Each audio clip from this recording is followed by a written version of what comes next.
ಆಚಿ ಮಸಾಲ. ಎಂತ ಅಡಿಗೆಯ ರುಚಿಯಾಗೋ ರಹಸ್ಯವು 20 ರೂಪಾಯಿ. ಸ್ಥಾನ ಸಿಕ್ಕಿದೆ ಅಂತ ಖುಷಿ ಪಡೋದಕ್ಕಿಂತ ಒಂದು ಆತಂಕ ಇದೆ. ಯಾವ ರೀತಿ ಅಂದರೆ ಯಾವ ರೀತಿ ಕೆಲಸ ಮಾಡಬೇಕು. ನಮ್ಮ ಬಳ್ಳಾರಿ ಜಿಲ್ಲೆಗೆ ಭಾಳ ದೊಡ್ಡ ಮಟ್ಟದಲ್ಲಿ ನಿರೀಕ್ಷೆ ಇಟ್ಕೊಂಡಿದ್ದಾರೆ. ಮುಖ್ಯವಾಗಿ ಸರ್ಕಾರದ ಮೇಲೆ ಕೂಡ ಮನೆ ಡಿ.ಕೆ. ಶಿವಕುಮಾರ್ ಮುಖ್ಯಮಂತ್ರಿಯವರು ಸಾಹೇಬ್ರ ಮೇಲೆ ಕೂಡ ತುಂಬ ದೊಡ್ಡ ನಿರೀಕ್ಷೆಯನ್ನು ಇಟ್ಕೊಂಡಿದ್ದಾರೆ. ನನಗೆ ತಿಳಿದಂಗೆ 22 ತಿಂಗಳಲ್ಲಿ ಈ 22 ತಿಂಗಳನ್ನು ನಾನು 44 ತಿಂಗಳಂತೇಳಿ ಯಾವ ರೀತಿ ಇರುತ್ತೋ ಆ ರೀತಿಯಾಗಿ ಕೆಲಸ ಮಾಡ್ಕೊಂಡು ಹೋಗ್ತೀನಿ.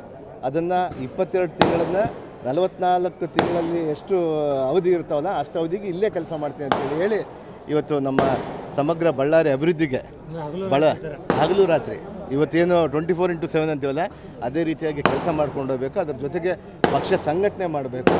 ಅದ್ರ ಜೊತೆಗೆ ನಮ್ಮ ಶಾಸಕರನ್ನ ಒಗ್ಗೂಡಿಸ್ಕೊಂಡು ಅವರ ಶಾಸಕರ ಒಂದು ಕ್ಷೇತ್ರಗಳಲ್ಲಿ ಯಾವ ರೀತಿ ಅಭಿವೃದ್ಧಿ ಆಗಬೇಕು, ಯಾವ್ಯಾವ ನೆನೆಗುದಿಗೆ ಬಿದ್ದಿದೆ ಅವನ್ನೆಲ್ಲ ಕೂಡ ಭಾಳ ದೊಡ್ಡ ಮಟ್ಟದಲ್ಲಿ ಯಶಸ್ವಿ ಮಾಡಲಿಕ್ಕೆ ಈ 22 ತಿಂಗಳ ಒಂದು ನೀಲನಕ್ಷೆಯನ್ನು ತಯಾರು ಮಾಡ್ಕೊಂಡಿದ್ದೀವಿ. ಅದರಲ್ಲಿ ಮುಖ್ಯವಾಗಿ ನಮ್ಮ ನಾಸಿರ್ ಹುಸೇನ್ ಅವರು ರಾಜ್ಯಸಭಾ ಸದಸ್ಯರು, ಅವರು CWC ಮೆಂಬರು, ನಮ್ಮ ತುಕಾರಾಮ್ ಸಾಹೇಬರು MP ಅವರು, ಮತ್ತು ನಮ್ಮ ಭರತ್ ರೆಡ್ಡಿ ಅವರು, ಗಣೇಶ್ ಅವರು, ನಮ್ಮ ಸಿರುಗುಪ್ಪ ಶಾಸಕರಾದಂಥ ನಮ್ಮ ನಾಗರಾಜ್ ಅವರು, ಅನ್ನಪೂರ್ಣ ತುಕಾರಾಮ್ ಅವರು, ಇವರೆಲ್ಲರೂ ಸೇರಿ ಒಗ್ಗಟ್ಟು ಸೇರಿ ನಮ್ಮ ಜಿಲ್ಲೆಯನ್ನು ಸಮಗ್ರ ಅಭಿವೃದ್ಧಿಯತ್ತ ನಾವು ತೀರ್ಸ್ತೀವಿ. ಭಾಳ ದೊಡ್ಡ ಜವಾಬ್ದಾರಿ ಇದೆ ಸರ್ ಈಗ. ಯಾಕಂದರೆ ಬಳ್ಳಾರಿಯಲ್ಲಿ ಸಂಪೂರ್ಣವಾಗಿ ಬರ ಬಿದ್ದಿದೆ, ಮಳೆ ಇಲ್ಲ, ತುಂಗಭದ್ರಾ ಜಲಾಶಯ ಖಂಡಿತವಾಗಿ ಕೂಡ ಈಗಾಗಲೇ ಕೂಡ ಮಳೆ ಪ್ರತಿ ವರ್ಷ ಆಗುವಂಥ ಸಂದರ್ಭದಲ್ಲಿ ಈ ವರ್ಷ ಭಾಳ ಕಡಿಮೆ ಮಳೆ ಆಗಿದೆ. ಆದರೂ ಕೂಡ ಇವತ್ತಿಗೆ ನನಗೆ ಸುಮಾರು 65 TMC ಅಷ್ಟು ಇವತ್ತು ತುಂಬಿದೆ. ಇವತ್ತು ಇನ್ನೂ ಒಂದು ಅಂದರೆ ಇನ್ಫ್ಲೋ ನಮಗೆ ಮೊನ್ನೆ 1 ಲಕ್ಷ ಕ್ಯೂಸೆಕ್ಸ್ ಒಂದಿನ 2 ದಿನ ಮಾತ್ರ ಬಂತು. ಅದು ಒಂದು ವಾರ ಹರಿದಿದ್ರೆ ನಮಗೆ ಇಷ್ಟೊತ್ತಿಗೆ ಡ್ಯಾಮೇ ತುಂಬಿಡ್ತಾ ಇತ್ತು. ಆ ರೀತಿಯಾಗಿ ಇವತ್ತು 30,000ದಿಂದ 40,000ಕ್ಕೆ ಬಿದ್ದಿದೆ. ಇವತ್ತು ಬಹುಶಃ ಇಲ್ಲ, ಖಂಡಿತವಾಗಿ ಕೂಡ ಇವತ್ತು ಅಲ್ಲ, ನಮ್ದು ಏನಂದರೆ ನಮ್ಮದು ಎಕ್ಸ್ಪೆಕ್ಟೆಡ್ ಈಗ ನಾವು ಇನ್ನೂ ಮುಂದಿನ ದಿನಗಳಲ್ಲಿ ಒಂದು 10ರಿಂದ 15 ದಿನ ಒಳಗಡೆ ಒಂದು 10 ದಿನ ಒಳಗಡೆ ಇನ್ನೊಂದು ಭಾಳ ದೊಡ್ಡ ಮಟ್ಟದಲ್ಲಿ ಒಂದು ಮಳೆಯಾಗುವಂಥ ಸಾಧ್ಯತೆ ಕಂಡು ಬರ್ತಾಯಿದೆ. ನನಗೆ ಬಹುಶಃ ಈ ಹರಿತಾತನ ಕೃಪೆ ಆಶೀರ್ವಾದದಿಂದ, ಬಳ್ಳಾರಿಯ ದುರ್ಗಮ್ಮನ ಆಶೀರ್ವಾದದಿಂದ, ನಮ್ಮ ಹುಲಿಗಮ್ಮನ ಆಶೀರ್ವಾದದಿಂದ, ನಮ್ಮ ಬಳ್ಳಾರಿ ಎಲ್ಲ ರೈತರ ಒಂದು ಸುಖಕ್ಕೆ ಮಳೆರಾಯ ಬರ್ತಾನೆ, ನಮ್ಮ ಡ್ಯಾಮ್ ತುಂಬುತ್ತೆ. ಈ ಬಾರಿ ಕೂಡ ನಾವು ಖಂಡಿತವಾಗಿ ಕೂಡ ICC ಮೀಟಿಂಗಲ್ಲಿ ಕರಿತೀವಿ. ಈಗಾಗಲೇ ಕೂಡ ಮುಖ್ಯಮಂತ್ರಿ ಗಮನಕ್ಕೂ ಕೂಡ ಬಂದಿದೆ. ಇವತ್ತು ಯಾಕಂದರೆ ಇನ್ಚಾರ್ಜನ್ನು ಯಾರನ್ನು ಮಾಡಬೇಕಂತೇಳಿ ನೋಡ್ತಾ ಇದ್ದಾರೆ ಕೊಪ್ಪಳದಿಂದ. ಬಹುಶಃ ಎಲ್ಲಿ ಯಾರನ್ನ ಸಲಹಾ ಸಮಿತಿಗೆ ಅಧ್ಯಕ್ಷರು ಮಾಡ್ತಾರೋ ಅವರು ಬಂದು ಬೇಗನೆ, ಯಾಕಂದರೆ ಇನ್ನೊಂದು ವಾರದ ಅವಧಿ ನೋಡ್ಕೊತಾ ಇದ್ದೀವಿ ಎಷ್ಟು ತುಂಬುತ್ತೆ ಅಂತೇಳಿ. ಅದರ ಮೇಲೆ ನಾವು ನೀರಾವರಿ ಸಲಹಾ ಸಮಿತಿಯನ್ನು ಕರೆದು ಎಷ್ಟು ಯಾವ ಬೆಳೆಗೆ ಎಷ್ಟು ನೀರು ಬಿಡಬೇಕು, ನಮಗೆ ಅಟ್ಲೀಸ್ಟ್ 80 TMC ಬಂದ್ರೇ ನಾವು ನೀರು ಕೆರೆಗೆ ನಮ್ಮ ಬೆಳೆಗಳಿಗೆ ನೀರು ಬಿಡುವಂಥದ್ದು ಪ್ರಕ್ರಿಯೆ ಯಾವತ್ತೂ ನಡೀತಾ ಇದೆ. ಒಂದು ಬೆಳೆಗೆ ಬಹುಶಃ ಈ ಸರ್ತಿ ಜಾಸ್ತಿನೇ ಬರ್ಬೋದು ಅಂತೇಳಿ, ಅಂದರೆ ಪೂರ್ಣ ಪ್ರಮಾಣದಲ್ಲಿ ತುಂಗಭದ್ರಾ ಡ್ಯಾಮ್ ತುಂಬುವಂಥ ನಿಟ್ಟಿನಲ್ಲಿ ಸಲಹಾ ಸಮಿತಿ ಆದಮೇಲೆ ಇವತ್ತು ಖಂಡಿತವಾಗಿ ಕೂಡ ಸಲಹಾ ಸಮಿತಿಯ ನಿರ್ದೇಶನದೊಂದಿಗೆ ನಮ್ಮ ರೈತರ ನಮ್ಮ ಚಾಲೆಂಜ್ ಏನಿದೆ ಅಂದರೆ ದೇವರ ಕೃಪೆಯಿಂದ 2 ಬೆಳೆಗೆ ನೀರು ಕೊಡಬೇಕಂತೇಳಿ ನಾವು ಅಂದ್ಕೊಂಡಿದ್ದೀವಿ. ಸರ್ಕಾರ ಫಸ್ಟ್ ಟೈಮ್ ಮಿನಿಸ್ಟರ್ ಆದಾಗ ಇದ್ದ ಸನ್ನಿವೇಶ ಬೇರೆ ಥರ ಇತ್ತು. ಏನು ಸರ್, ನೀವು ಫಸ್ಟ್ ಟೈಮು ಮಿನಿಸ್ಟರ್ ಆದಾಗ ಸನ್ನಿವೇಶ ಬೇರೆ ಥರ ಇತ್ತು, ಈಗ ಬೇರೆ ಥರ ಇದೆ. ಯಾಕಂದರೆ ಈ ಸತಿ 3-4 ಜನ ಜಿಲ್ಲೆಯಿಂದ ಸಚಿವ ಆಕಾಂಕ್ಷಿಗಳಿದ್ದರು. ಆದರೆ ಈಗ ಕೆಲವರು ಮುನ್ಸ್ಕೊಂಡಿದ್ದಾರೆ. ಅವ್ರನ್ನೆಲ್ಲ ಹೆಂಗೆ ಅನ್ನೋದೊಂದಿದೆ. ನೀವು ಬೇರೆ ಜಿಲ್ಲೆಗಳಲ್ಲಿ ಪ್ರಾಬ್ಲಮ್ ಆಗಿರ್ಬೋದು, ನಮ್ಮ ಜಿಲ್ಲೆಯಲ್ಲಿ ಯಾರಾದರೂ ಮುನ್ಸ್ಕೊಂಡಿದ್ದಾರೆ? ಎಲ್ಲಿ ಇಲ್ಲ. ನಾವೆಲ್ಲ ಕೂಡ ಅಣ್ಣ ತಮ್ಮಂದಿರ ರೀತಿಯಲ್ಲಿ ಇದ್ದೀವಿ. ನಾವು ಪ್ರಥಮವಾಗಿ ನನ್ನ ಫಸ್ಟ್ ಡೇಯಿಂದ ಕೂಡ ಮುಖ್ಯಮಂತ್ರಿ ಪ್ರಮಾಣ ವಚನ ಆದಮೇಲೆ ನಮ್ಮ 5 ಶಾಸಕರು ನಾವು ಸಮರ್ಥರಾಗಿದ್ದೀವಿ ಅಂತ ಹೇಳಿದ್ದೀನಿ. ಇವತ್ತು ನಂದು ಅದೇ ನಿಲುವಿದೆ. ಪ್ರತಿಯೊಬ್ಬರು ಸಮರ್ಥರಾಗಿದ್ದಾರೆ. ನಾಗರಾಜ್ ಅವರಾಗಿರ್ಬೋದು, ನಮ್ಮ ಗಣೇಶ್ ಅವರಾಗಿರ್ಬೋದು, ಭರತ್ ರೆಡ್ಡಿ ಅವರಾಗಿರ್ಬೋದು, ನಮ್ಮ ತುಕಾರಾಮ್, ನಮ್ಮ ಅನ್ನಪೂರ್ಣ ತುಕಾರಾಮ್ ಅವರು ಎಲ್ಲರೂ ಕೂಡ ಸಮರ್ಥರಾಗಿದ್ದಾರೆ, ಎಲ್ಲರೂ ನಿಭಾಯಿಸ್ತಿದ್ದಾರೆ. ಆದರೆ ಇವತ್ತು ಹೈಕಮಾಂಡ್ ಒಂದು ನಿರ್ದೇಶನ ಮಾಡಿದೆ. ಇವತ್ತು ನಮ್ಮ ಪಕ್ಷದಲ್ಲಿ ಹೈಕಮಾಂಡ್ ತೀರ್ಮಾನಕ್ಕೆ ನಾವೆಲ್ಲ ಬದ್ಧರಾಗಿರ್ತೀವಿ. ಇವತ್ತು ಎಲ್ಲ ಕೂಡ ಒಗ್ಗೂಡಿಕೊಂಡು ನಾವು ಈ ಬಳ್ಳಾರಿ ಜಿಲ್ಲೆನ ಅಭಿವೃದ್ಧಿ ಮಾಡ್ತೀವಿ. ಯಾರಿಗೆ ಕೊಟ್ಟರು ಕೂಡ ನಮ್ಮ ಆತಂಕ ಏನಿತ್ತು ಅಂದರೆ ಬಳ್ಳಾರಿಗೆ ಯಾರಿಗೂ ಕೊಡಲ್ಲೇನೋ ಅಂತ ಒಂದು ಆತಂಕ ಇತ್ತು.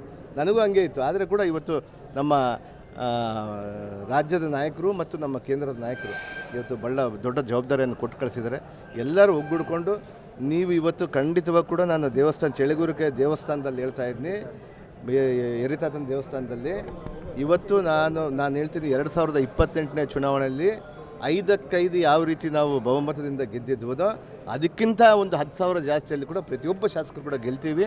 ಮತ್ತು 2028ಕ್ಕೆ ಮಾನ್ಯ ಡಿ ಕೆ ಶಿವಕುಮಾರ್ ಅವರ ನೇತೃತ್ವದಲ್ಲಿ ಮತ್ತೊಮ್ಮೆ 2028ರಲ್ಲಿ ಕೂಡ ಮುಖ್ಯಮಂತ್ರಿ ಆಗ್ತಾರೆ ಅಂತ ಭಾವನೆ ಇದೆ. ಯಾವ ಖಾತೆ ಕೊಟ್ಟರು ಕೂಡ ನಾನು ಮಾಡ್ತೀನಿ. ಸರ್ ತಾವು ರಾಜೀನಾಮೆ ಕೊಟ್ಟ ನಂತರದಲ್ಲಿ ಒಂದು ರೀತಿಯಲ್ಲಿ ಬಳ್ಳಾರಿಯಲ್ಲಿ ಆಡಳಿತ ವ್ಯವಸ್ಥೆ ತುಕ್ಕಿಡಿದ ರೀತಿಯಲ್ಲಿ ಇತ್ತು ಸರ್. ಎಲ್ಲೂ ಕೂಡ ಅಧಿಕಾರಿಗಳು ಸರಿಯಾಗಿ ಕೆಲಸ ಮಾಡ್ತಿಲ್ಲ. ಇಲ್ಲ, ಆ ರೀತಿಯೇನು ಇದ್ದಿಲ್ಲ. ಇಲ್ಲ, ಆ ರೀತಿಯೇನು ಅವರು ಪಕ್ಷದಲ್ಲಿನೇ ಭಾಳ ಗೊಂದಲ ಇದೆ. ರಾಜ್ಯದ ಕೇಂದ್ರದ ನಾಯಕರು ಒಬ್ಬ ರಾಜ್ಯಾಧ್ಯಕ್ಷರನ್ನು ಮಾಡಿದ್ರೆ ರಾಜ್ಯಾಧ್ಯಕ್ಷರನ್ನು ತೆಗಿಬೇಕಂತೇಳಿ ಒಂದು ನಿಯೋಗ ಹೋಗುತ್ತೆ, ರಾಜ್ಯಾಧ್ಯಕ್ಷರನ್ನು ಮಾಡಬಾರ್ದಂತ ಇನ್ನೊಂದು ನಿಯೋಗ ಹೋಗುತ್ತೆ. ಅವರಲ್ಲೇ ಕಾಂಪಿಟೇಷನ್ ಇದೆ. ನಮ್ಮ ಪಕ್ಷದ ಸಮಸ್ಯೆಗೆ ಯಾಕೆ ಬರ್ತಾರೆ? ಇವತ್ತು ನಮ್ಮ ವರಿಷ್ಠರು ಇವಾಗಲೇ ಕೂಡ ನ್ಯಾಯಾಲಯದಲ್ಲಿ ಪ್ರಕರಣ ಇದೆ. ಇವತ್ತು ನಾನು ಅದರ ಬಗ್ಗೆ ಏನೂ ಮಾಡೋಕ್ಕಾಗಲ್ಲ. ಯಾಕಂದರೆ ಹಿರಿಯರಿದ್ದಾರೆ. ಇವತ್ತು ಚಲುವಾದಿ ನಾರಾಯಣ ಸ್ವಾಮಿ ಅವರು ಭಾಳ ಬುದ್ಧಿವಂತರು ಅಂತೇಳಿ ಅವ್ರನ್ನ ಮೇಲ್ಮನೆ ಇದಕ್ಕೆ ಸದಸ್ಯರನ್ನ ವಿರೋಧ ಪಕ್ಷದ ನಾಯಕರಾಗಿದ್ದಾರೆ. ಇವತ್ತು ರಾಜಕೀಯವಾಗಿ ಮಾತಾಡಬೇಕಂತೇಳಿ ಮಾತಾಡ್ತಿದ್ದಾರೆ. ಅವ್ರು ಆತ್ಮಪೂರ್ವಕವಾಗಿ ಅವ್ರು ಎದೆ ಮೇಲೆ ಕೈ ಇಟ್ಕೊಂಡು ಹೇಳಬೇಕು. ಜನಾರ್ದನ್ ರೆಡ್ಡಿ ಅವರು ಯಾವತ್ತೂ ಕೂಡ ಬೇರೆಯವ್ರ ಮೇಲೆ ಗೂಬೆ ಕೂಡಿಸುವಂಥದ್ದೇ ಮಾಡ್ಕೊಂಡು ಬಂದಿದ್ದಾರೆ. ಅವ್ರಿಗೆ ಫಸ್ಟ್ ತಮ್ಮ ಮಾಧ್ಯಮದ ಮೂಲಕ ನಾನು ಕೈ ಮುಗಿದು ಕೇಳ್ಕೊತಿದ್ದೆ, ಅವ್ರ ಸಂಸ್ಕೃತಿಯನ್ನು ಕಲಿಬೇಕು, ಅವ್ರ ಭಾಷೆಯನ್ನು ಕಲಿಬೇಕು. ಇವತ್ತು ನನ್ನ ಹಿರಿಯರಲ್ಲಿ ಎಲ್ಲರೂ ಕೂಡ ನನಗಿಂತ ಚಿಕ್ಕವರಿದ್ದರೂ ಕೂಡ ಅವರು ಒಂದು ಸಂಭವ ಅಂದರೆ ನಾವು ಸಂಬೋಧನೆ ಮಾಡ್ತೀವಿ ಅವ್ರಿಗೆ, ಅಂದರೆ ಯಾವ ರೀತಿ ಮಾತಾಡಬೇಕಂತೇಳಿ. ಅವರು ಇದುವರೆಗೂ ಕೂಡ ನಮ್ಮಂಥ ದಲಿತರನ್ನ, ಶೋಷಿತ ವರ್ಗದವ್ರನ್ನ ಮಂತ್ರಿ ಆಗಿದ್ದಕ್ಕೆ ಎಷ್ಟು ಹೊಟ್ಟೆ ಕಿಚ್ಚೆ ಇದೆ ನೋಡಿ ಅವ್ರಿಗೆ. ಅವನು ಇವನು ಅಂಥೇಳಿ ಮಾತಾಡ್ತಾರೆ. ಆ ಹೊರಗು ಬಾಯಿಗೆ ನಾವು ಏನು ಹೇಳೋಕ್ಕಾಗುತ್ತೆ ಹೇಳಿ? ನಾನು ಮಾತಾಡಿದ್ರೆ ನಾನು ಮಾತಾಡ್ಬೋದು, ನನಗೆ ಎಲ್ಬಿಲ್ಲದ ನಾಲ್ಕೆ. ಆದರೆ ಇವತ್ತು ನಾನು ಆ ರೀತಿ ಮಾತಾಡೋದಿಲ್ಲ. ಯಾಕಂದರೆ ಅವರು ಹಿರಿಯರಿದ್ದಾರೆ. ಅಲ್ಲಲ್ಲ, ಖಂಡಿತವಾಗಿ ಈ ಜಿಲ್ಲೆಯಲ್ಲಿ ನಾನು ಹೇಳ್ತೀನಿ 5-5 ಮತ್ತೆ ಕಾಂಗ್ರೆಸ್ ಗೆಲ್ತೀವಿ.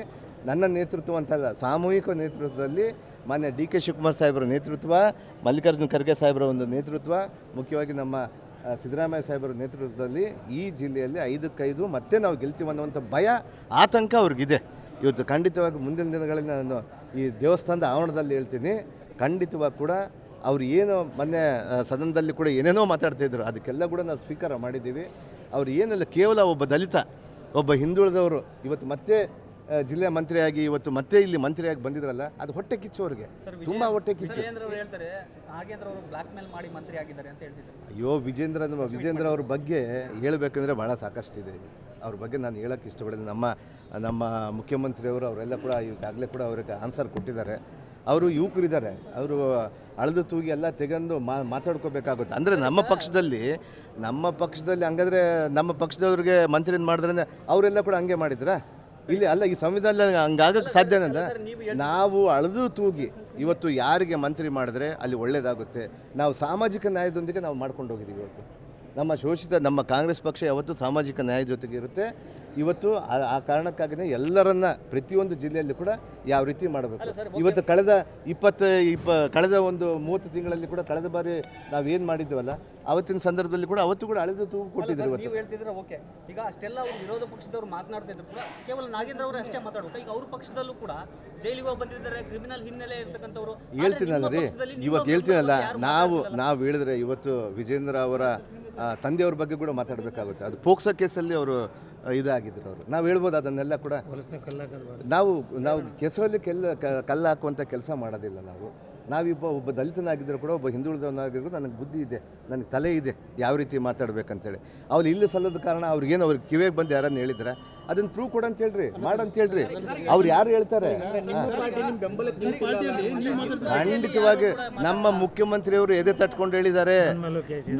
ನನ್ನ ಮೇಲೆ ಕೇಸ್ ಇನ್ನೋದಕ್ಕಿಂತ ನಮ್ಮ ನಾಗೇಂದ್ರ ಏನು ಮಾಡಿಲ್ಲ, ಕ್ಲೀನ್ ಚಿಟ್ ಕೊಟ್ಟಿದ್ದಾರೆ. ಹಂಗಾದ್ರೆ ನಮ್ಮ ರಾಜ್ಯದ ಒಬ್ಬ SIT ಸದಸ್ಯರನ್ನ ನಾವು ಅಲೆಗಳಕ್ಕಾಗುತ್ತಾ?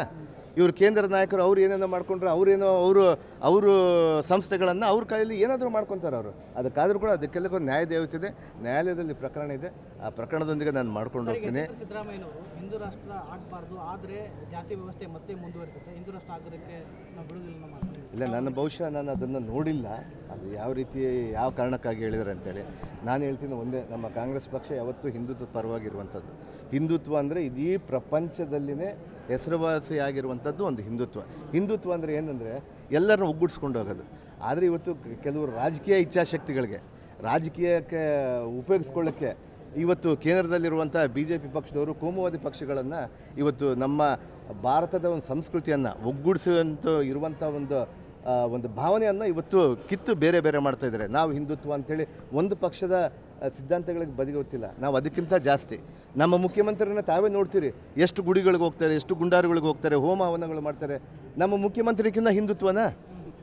ನಾವು ಕಾಂಗ್ರೆಸ್ಸಲ್ಲಿ ನಾವು ಹಿಂದುತ್ವದಲ್ಲಿ ನಾವು ಇದ್ದೀವಿ, ನಾವು ಹೆಮ್ಮೆಯಿಂದ ಹೇಳ್ಕೊತೀವಿ. ನಾವು ಹಿಂದುತ್ವ ಇದ್ದೀವಿ ಅಂತೇಳಿ ಇನ್ನೊಬ್ಬರನ್ನ, ಬೇರೆ ಜಾತಿಯವ್ರನ್ನ, ಅನ್ಯ ಕೋಮಿನವ್ರನ್ನ ನಾವು ಅಲ್ಲಗಳೆಯೋದಿಲ್ಲ. ಅವರೆಲ್ಲ ಕೂಡ ನಾವೆಲ್ಲ ಕೂಡ ಒಂದೇ ಮಾತ್ರ. ನಾವು ಯಾಕೆ ರಾಷ್ಟ್ರಗೀತೆ, ನಾಡಗೀತೆಗಳು ಯಾಕೆ ಆಡ್ತೀವಿ, ರಾಷ್ಟ್ರಗೀತೆಗಳನ್ನು ಯಾಕೆ ಆಡ್ತೀವಿ? ನಾವು ಒಂದೇ ಮಾತ್ರ ಅಂತೇಳಿ ಹೇಳ್ತೀವಿ. ನಮ್ಮ ಕುವೆಂಪು ಅವರು ಬರೆದಂಥದ್ದು ಸರೋಜ ಶಾಂತಿ ತೋಟ ಹೆಂಗೆ ಹೇಳಿದ್ದಾರೆ ಹೇಳ್ರಿ. ಅಂಥ ಹಾಡುಗಳನ್ನು ಅವರೆಲ್ಲ ಕೇಳಬೇಕಾಗುತ್ತೆ. ಇವತ್ತು ನನಗೆ ನಮ್ಮ ನಾಯಕರಾದಂಥ ನಮ್ಮ ಯತೀಂದ್ರ ಸಿದ್ದರಾಮಯ್ಯ ಅವರು ಆ ಭಾವನೆಯಿಂದ ಹೇಳಿರಲಿಕ್ಕಿಲ್ಲ ಅವ್ರು. ಯಾಕಂದರೆ ಅದು ಒಂದು ದೃಷ್ಟಿಯಿಂದ ಹೇಳಿರ್ಬೋದು, ಅವ್ರ ದೃಷ್ಟಿಕೋನ, ಅದು ಅವರ ವೈಯಕ್ತಿಕ ಅಭಿಪ್ರಾಯ. ಅದು ವೈಯಕ್ತಿಕ ಅಭಿಪ್ರಾಯ, ನಮ್ಮ ಕಾಂಗ್ರೆಸ್ ಪಕ್ಷದ ಅಭಿಪ್ರಾಯ ಅಲ್ಲ. ನಮ್ಮ ಕಾಂಗ್ರೆಸ್ ಪಕ್ಷದ ಅಭಿಪ್ರಾಯ ತುಂಬ ಹಿಂದುತ್ವದ ಮೇಲೆ ಇದೆ. ನಾವೆಲ್ಲ ಕೂಡ ಇವತ್ತು ನಾನು ಗುಡಿಗಳಿಗೆ ಯಾಕೆ ಬಂದಿದ್ದೀನಿ, ಇವತ್ತು ನನಗೆ ಹಿಂದುತ್ವ ಇಲ್ಲದೇ ನಾನು ಗುಡಿಗಳಿಗೆ ಬರ್ತೀವ, ನಮ್ಮ ಎರಿತಾತ ಸಮಾಧಿಗೆ ನಾವು ಹೋಗ್ತೀವಿ, ನಮ್ಮ ಸಂಸ್ಕೃತಿನ ನಾವು ತೆಗೆದುಕೊಂಡು ಬರ್ತೀವಿ. ಕಾಂಗ್ರೆಸ್ ಪಕ್ಷದ ಪ್ರತಿಯೊಬ್ಬರಿಗಿದ್ದಾವೆ. ನಮ್ಮ ಕಾಂಗ್ರೆಸ್ ಪಕ್ಷದಲ್ಲಿ ದಲಿತರು ಇರ್ಬೋದು, ಹಿಂದುಳಿದವರು ಇರ್ಬೋದು, ಮುಖ್ಯವಾಗಿ ಅಲ್ಪಸಂಖ್ಯಾತರು ಕೂಡ ನಮ್ಮ ದೇವಸ್ಥಾನಗಳು ಬರ್ತಾರೆ. ಅಂದರೆ ಇದು ನಮ್ಮ ಕಾಂಗ್ರೆಸ್ ಪಕ್ಷ, ಅದು ಹಿಂದುತ್ವ. ಈಗ ಮೂರು ಜಿಲ್ಲೆಗಳ ಜನರಿಗೆ ಇದೆಲ್ಲದು ನಿಮ್ಮ ರಾಜಕೀಯ ಹೊಡೆದಾಟಗಳು, ಮಾತುಕತೆಗಳು, ನೀರು ಬಿಡಬೇಕನ್ನೋದೇ. ಯಾಕಂದ್ರೆ ಇಷ್ಟು ಲೇಟ್ ಆಗಿದೆ, ನೀವು ವಾರದಲ್ಲಿ ನಿರ್ಣಯ ತೆಗೆದುಕೊಳ್ತೀವಿ. ಇಲ್ಲ ಗೌಡ್ರೆ, ಖಂಡಿತವಾಗಿ ಆಗಲೇ ಮಾನ್ಯ ಮುಖ್ಯಮಂತ್ರಿಯವರು ಕೂಡ ಅದನ್ನೆಲ್ಲ ಸದಾ ಸಮಿತಿನ ರಚನೆ ಮಾಡ್ತಾ ಇದ್ದಾರೆ. ರಚನೆ ಮಾಡಿದ್ಕೊಳ್ಳೋಣ ಫಸ್ಟ್ ಡೇನೇ ಅದನ್ನು ಕರೀತಾರೆ. ಮಾಡ್ಬೋದು. ಬಹುಶಃ ನನಗೆ ನಮ್ಮ ಮುಖ್ಯಮಂತ್ರಿಯವರು ಈ ಮಾತು ನಮಗೆ ಹೇಳಿಲ್ಲ. ಅಲ್ಲ, ನಾವು ಹೇಳ್ತೀವಿ. ನಾವು ಯಾಕಂದರೆ ನಮ್ದು ಎಕ್ಸ್ಪೆಕ್ಟೇಷನ್ ಇದ್ದರೆ ನಮಗೆ ಅಟ್ಲೀಸ್ಟ್ 80 TMC ತುಂಬಬೇಕು. 80 ಹಾಗೆ ಆಗುತ್ತೆ. ಬಹುಶಃ ಖಂಡಿತವಾಗಿಯೂ ಕೂಡ ಬಹು ಬೇಗನೆ ನಾವು ಮಾಡ್ತೀವಿ ಸಲಹಾ ಸಮಿತಿ. 2 ವರ್ಷದಿಂದ ಸರ್ ಈಗ ಕನ್ನಡ ಸಾಹಿತ್ಯ ಸಮ್ಮೇಳನ ಬಳ್ಳಾರಿಯಲ್ಲಿ ಆಗಬೇಕಿತ್ತು, ಅದೊಂದು ಅಸ್ಮಿತೆ ಅನ್ನೋದೊಂದು ಚರ್ಚೆ ನಡೆದಿತ್ತು. ಈ ಸರ್ತಿ 2 ಸಾರಿ ಜಾಗ ಪರಿಶೀಲನೆ ಆಯಿತು. ಆದರೆ ಈ ಸರ್ತಿ ಇವತ್ತು ಮಂತ್ರಿಯಾಗಿ ಬಂದ ಮೇಲೆ ಇವತ್ತು ಹಲವಾರು ದಿನ ನನಗೂ ಕೂಡ ಒಂದು ಅದೇ ಆಸೆ ಇತ್ತು, ಈ ಬಾರಿ ನಾವು ಮಾಡಬೇಕಂತೇಳಿ. ಅಂದರೆ ಭಾಳ ವಿಜೃಂಭಣೆಯಿಂದ ಮಾಡಬೇಕಂತೇಳಿ. ಯಾಕಂದರೆ ಗಡಿಭಾಗದಲ್ಲಿ ನಮ್ಮ ಉತ್ಸವನ ಯಾವ ರೀತಿ ಮಾಡಬೇಕಂತೇಳಿ ನಾ ಭೂತೋ ನಾ ಭವಿಷ್ಯತ್ ಹಂಗೆ ಮಾಡಬೇಕಂತೇಳಿದ್ದೀವಿ.